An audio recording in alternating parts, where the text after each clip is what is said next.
Are you ready, Buccaneer fans? Because it's time to talk Des Moines Buccaneers hockey on Let's Talk Bucs. Let's Talk Bucs is brought to you by the Hodges Law Firm and Copper Creek Golf Course. So what are we waiting for? Let's Talk Bucs. Good evening. Welcome to another edition of Let's Talk Bucs, our weekly talk show where we go all access with the Des Moines Buccaneers Hockey Club. My name is Todd Guessford. Well, after a couple of tough games at home last Friday and Saturday night, your Des Moines Buccaneers got on a bus Sunday morning bound for Geneva, Illinois. And tired or not, the Bucs rallied from a 4-3 deficit with 2 goals in the third period to defeat the Chicago Steel 5-4 at Fox Valley Ice Arena. And what a big win that was. Now, with the momentum from that game, the Bucs will take on the Waterloo Blackhawks Friday night in Young Arena in Waterloo. Des Moines lost a couple of tough games to the Blackhawks so far this season, and they'll try to win their first Tobacco Cowbell Cup contest on Friday night. Opening face-off in Waterloo set for 7:05. And then on Saturday afternoon, a 4 p.m. matchup with the Sioux Falls Stampede right here at Mid-American Energy Recplex here in West Des Moines.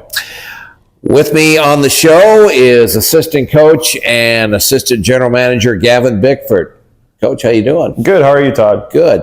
Hey, let's start with the most pertinent news that is going on with the team. You guys made a trade today. Yeah, we added Brant Harper to our back end. He's a right-handed defenseman. We got him in a trade with Tri-City. It was a 1-for-1 hockey trade. We sent Ashton Doms to Tri-City, but we added a right-handed D that I really think will help our blue line. Okay, and we obviously want to wish Ashton well. He was a good Buccaneer while he was here. Yeah, it was no hard feelings either way. It was just to make both teams better. Okay, well, tough Friday, Saturday, big win on Sunday afternoon in Illinois. Man, what a game that was. Talk about it a little bit. Yeah, I mean, from the start, we took it on the chin, getting scored on 14 seconds in, but we kept battling back. We really showed resilience. In the end, going into the third period, popped a quick power play goal, got the momentum back, scored, I believe, with about 11 minutes left, and held on. Played well in all 3 zones. And it was a great victory that we needed to have. And you're kind of worked with the defenseman and on the penalty kill and some of that. Yeah. The defense, and I thought Max was really good in goal in the last 5-6 minutes of that game.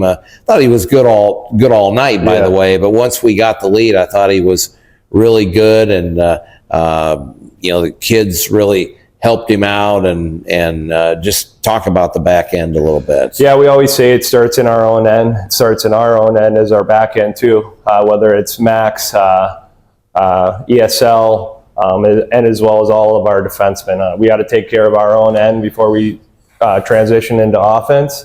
I thought on Sunday we did a really nice job, especially in that third period, collapsing down, helping out, clear out rebounds, blocking shots, and doing whatever it takes to win. And, after, Friday night and then Saturday did not go well against Dubuque. It was, you guys feel like you needed to kind of challenge the kids a little bit. And if you did, boy, they certainly responded. Absolutely. We had a tough stretch on Saturday night, especially in front of our home fans. We don't like seeing that, but for them to go down to Chicago after a long bus trip and get the job done on a Sunday afternoon, kudos to them. Okay, well, this is your first season with the Bucs, so welcome, I should say. I appreciate it.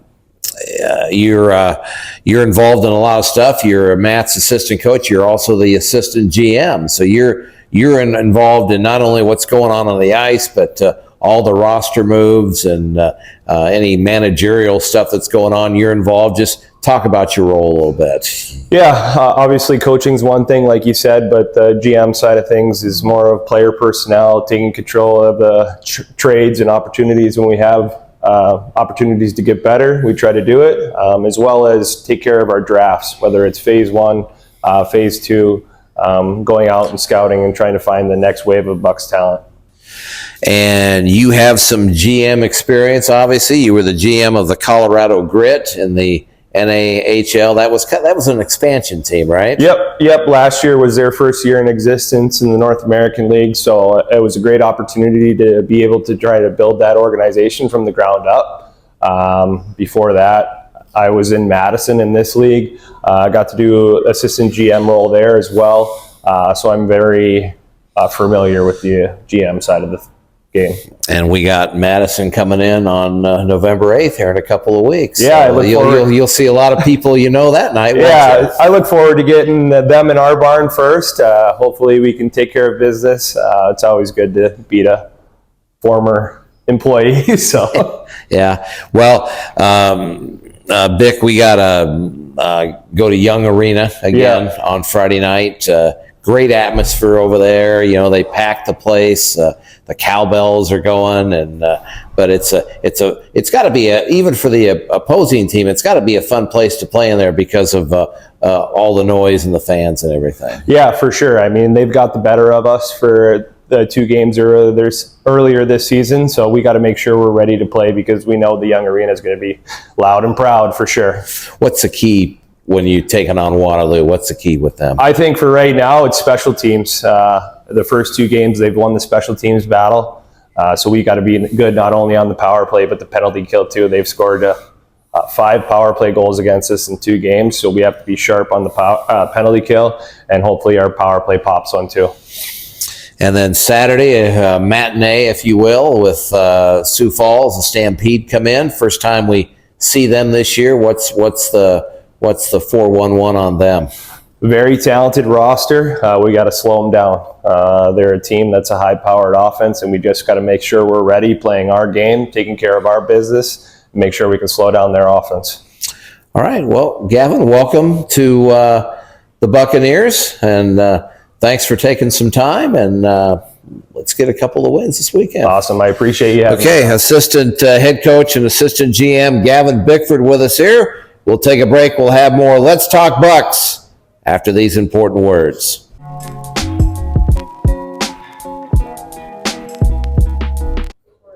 Okay. Joining me now on the show is Bucs forward number 17, Jack Kernan. Jack's in his second season with the Bucs from Maple Grove, Minnesota. And 3 goals, 2 assists so far this season for Jack. And 2 of his goals have come on that very good Buccaneer power play, which we're going to talk about here in just a minute. But Jack, good to see you, young man. How you doing? I'm doing good. How are you? Good. Coming off, we needed that win in Illinois on Sunday. Talk about that. That was a hard-fought win, but we got the job done. Yeah, it was a big win for the group. Really good to get that after 3-3, losing Friday and Saturday. It was good to end the weekend with a high note. Tough game, going to a 4.5-hour trip, waking up at 7 a.m. and then having to grind one out. It was a good win for the group. And, we trailed in that game. Mm-hmm. We tied it in the third period. Aiden Grossklaus, who we're going to visit with here tonight as well, he had the game-tying goal, but we tied it, and then we took the lead, and then we had to kill it off for about 5 minutes, and Max made some big saves on the back end, but, you guys really played hard and were determined. Yeah, it was a gritty one for sure. Trailed, I think, almost 3 times in that game, so it showed a lot about what we can do when we all play as a team and come together. Well, like I said, you're on the what has been a very good power play for the Bucs this year. You had 5 power play goals last year, so I'm kind of getting the idea that you like being on the power play. Yeah, it's fun. Yep. What's it take to have a good power play team? What's that take? We do it a lot this year. We got a good power play coach, Coach Buzzy, so he always keeps us honest. What I think it takes is a good 5-guy unit who are unselfish and want to share the puck, and we always have to play with pace and trying to pull the PK out of their structure so we can find lanes, shooting and passing lanes to get pucks to the net. And I know Coach Buss has always you guys have got a few set plays, I'm sure, that you try to execute, right? Definitely. Always locked and loaded, yep. Yeah. So, the power play has been really good, and you've had some good goals this year. Talk about a couple of those. Yeah, I mean, the ones coming on the power play was I got one up in Pittsburgh and Chicago. It was a good seam pass from Ben Keevan all the way down zone. Had a one-timer, let it rip, found the way in. And then the one against Waterloo was a set play, actually, where we just try to win the draw, move it right to left as quick as we can, and get a shot on net, and I was able to find the back of the net. Okay, well, we get the win on Sunday after a couple of tough games Friday and Saturday at home. Now we've got Waterloo in Young Arena in Waterloo on Friday night. A team that we have played really tough twice, definitely. And a bounce here, a play here, kind of meant the difference in those games, hasn't it? It has, yep. Yeah, we took it to them at our place here. Just wasn't able to find a win, but we'll be hungry for them on Friday. How fun is it to play over there in Young Arena? You know, they have a good fan base over there. It's kind of a raucous crowd. Isn't every time they touch the puck, those cowbells are blaring in your ears. So I love those cowbells. Yeah. So, that'll be a fun game Friday night, and then Sioux Falls comes in on Saturday afternoon, and we need a win at home. Definitely to get the fans into it here. Yeah. So, as I mentioned earlier, Maple Grove, Minnesota. That's just a little bit northwest of the Twin Cities. Just talk about where you're from a little bit. Yeah, so I grew up there all my life. Played hockey youth there, and all the way through high school. My three or 4 years there. It's been awesome. You know, I got a bunch of friends that I've made through hockey there, lifelong, and it's a great city, great spot for hockey. They produce a lot of good players, so it was a lot of fun spending my career there. And you are on your way to Minnesota State University. That's where you want to play your collegiate hockey with the Mavericks in Mankato, and I'm sure you're excited about that. Talk about how that all came together. Yeah, so they ended up getting a new coach just this last year and a half ago. So they reached out to me. I knew a little bit about Luke Strand just because he coached in this league. So they reached out eventually. All their staff did. Their staff is amazing. All the guys on it, they love the game of hockey. They know what they're talking about, and they're really good people off the ice. So when it comes to staff, it was a no-brainer. They, I think, prioritized me, which is always awesome. And then my parents both went there to Mankato, so it's pretty cool. Yeah, that's pretty cool to stay close to home. I mean, I love back there in Maple Grove, so it's like an hour 15 away from my house. So that was also a little bit of a factor too. That's great. And second year with the Bucs, you obviously love being a Buccaneer, right? Oh, it's been great. My time here has been great. Yeah. All right. Well, we love having you being a Buccaneer. Jack, thanks for the time, and man, let's get a couple wins this weekend. We will. Yep. Thank you for having me. Okay, that is Jack Kernan here with us. We'll take a break, and we'll have more on Let's Talk Bucs after these important words.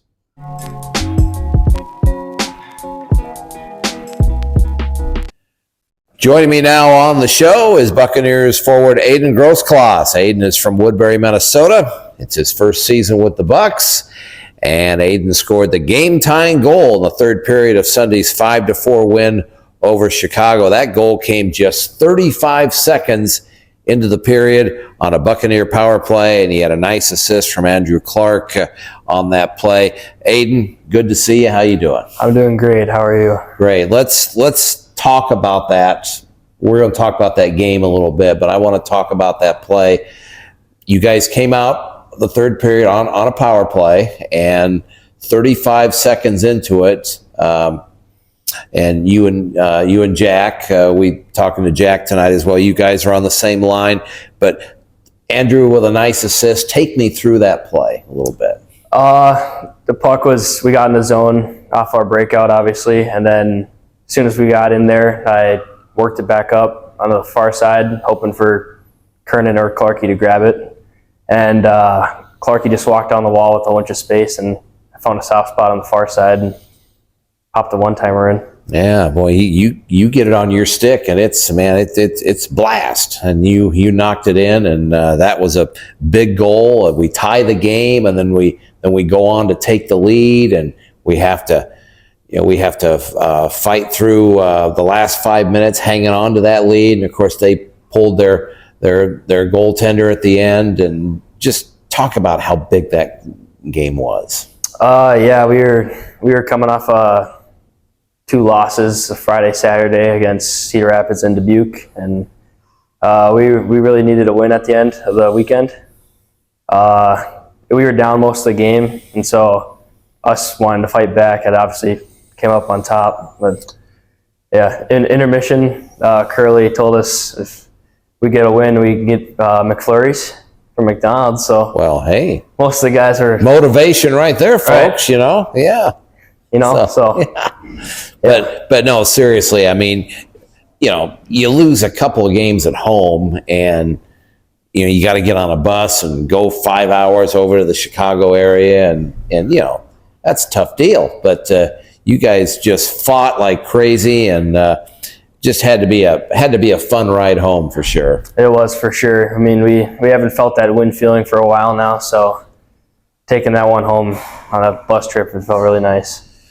The other goal you scored this season came against Muskegon, and that was a blast off of your stick, courtesy of a great assist from Peyton Blair. And just tell me what you remember about that goal.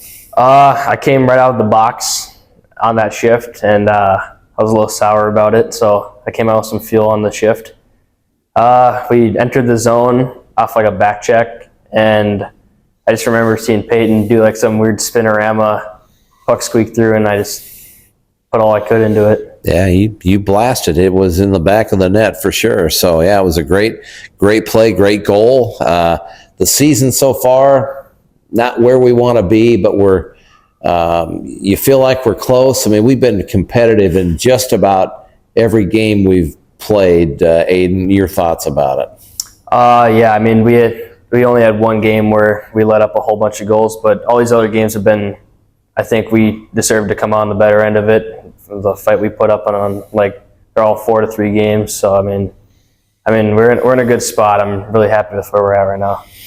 You're from Woodbury, Minnesota, and that's just a little bit east of St. Paul, right? Just tell people about where you're from and your hockey background a little bit. Yeah, I grew up in Woodbury, I grew up in Tartan, the Tartan district, and right as middle school hit, I moved over to Woodbury, Minnesota, and I played 2 years of youth there, and then I just ended up playing under Coach Bolin at Woodbury High School for the last 2 years. Okay, well, you having fun? This is your first year with the Bucs. You having fun being a Buccaneer? Of course. All right, well, that's great. And you are also going to Minnesota State University in Mankato, playing for the Mavericks. Tell me about that recruitment and kind of how that all came about. Yeah, I've always been good friends with Troy Ward, the GM there, and he's been scouting me for like 2 years prior to that. And as soon as that recruitment time hit, he got on my line and invited me down for a visit. And I love the coaching staff there. They have a history of being in good spots and coaching good teams. And so I trust them. It's a great community. It's a great spot. It's also local for me. Right. And so I know that they'll help me reach my goals, and I know that they want what's best for me. So I took that spot. All right, well, that's exciting. Waterloo at Young Arena on Friday night. We played them tough over there the first time. Your thoughts about that game Friday night? I'm really confident with that right now. I mean, we just did a practice on like all their plays and stuff. We know what they're going to do, so we know how to take advantage of it and hopefully come up on top. And then Sioux Falls comes in here on Saturday afternoon. We need a win for these Buck fans at home, right? Right, yeah. I mean, I really want to get one down here. I know our fans are really loyal to us. I don't know how they feel about the new arena, but I love it. I love the atmosphere that they show here. So, yeah, it'd be nice to get a win in front of them. All right, well, we are really happy that you're a Buccaneer. Thanks for taking some time. Continued success to you, and let's get a couple of wins this weekend. All right. Aiden Grossklaus with us here, and we'll take a break, and we'll be right back with more Let's Talk Bucs after these important words.